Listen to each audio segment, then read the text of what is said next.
Sir Topham Hatt also preferred steam engines, but he liked diesels too because they were very useful. They could pull passenger trains and goods trains.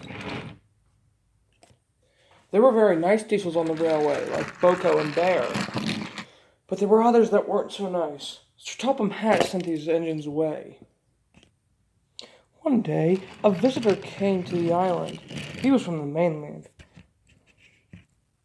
He was very snooty and stuck up. People were giving him the name Old Stuck Up, and that's the name he would have when he arrived on Sodor soil.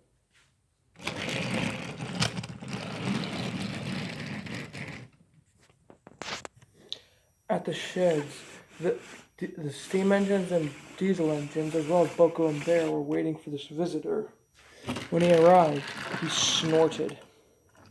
"Pooh-hoo," said the diesel. "Well, what a smelly shed. You know, on our railway, engines aren't allowed out of the shed without special permission." Boko and Bear were mad. The steam engines were deeply offended. They had a great shed. "Our shed is superior to the ones of yours on the mainland." The visitor scoffed, and he rolled his eyes. The steam engines got to work, and they all ignored Old Stuck Up. He was pleased with this, and he didn't care what the others thought of him. But something in James was happening, something psychological, something that was causing his psychological brain to completely have a mental breakdown. Edward confronted James about what was going on. "James, are you all right by any chance?" "No, Edward, I am mad." "What's wrong?" "I didn't want to say it, but will you please keep this secret from me?" "Oh, yes, please." "This new engine, diesel engine, he is causing me great anger, frustration. It's also making me overwhelmed. He has created a prejudice for diesels against me. I now don't ever trust them." "What about other nicer diesels like Boko and Bear?" "Yes, I trust these engines, Edward, but I don't trust him, and he's putting a bad stain on for diesels for me. I am not happy. I'm mad with him." "Well, try your best to get on with him, and try to do some deep breathing." "Yes, Edward, I will do that."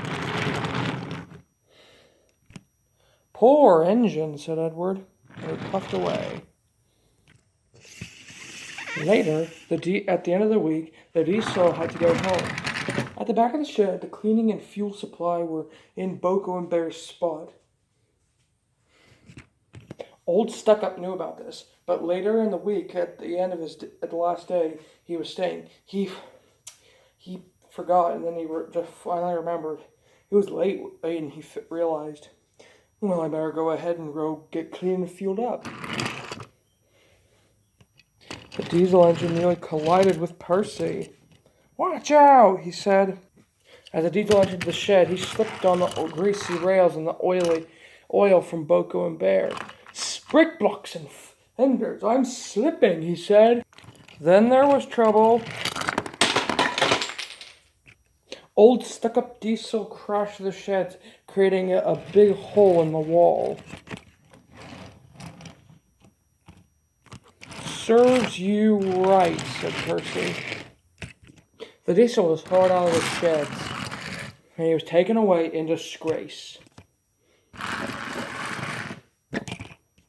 That night, Boko and Bear would sing like canaries, and they would talk about how Old Stuck-Up made a big hole through the wall. "It serves him right, too," said James, "for being that rude."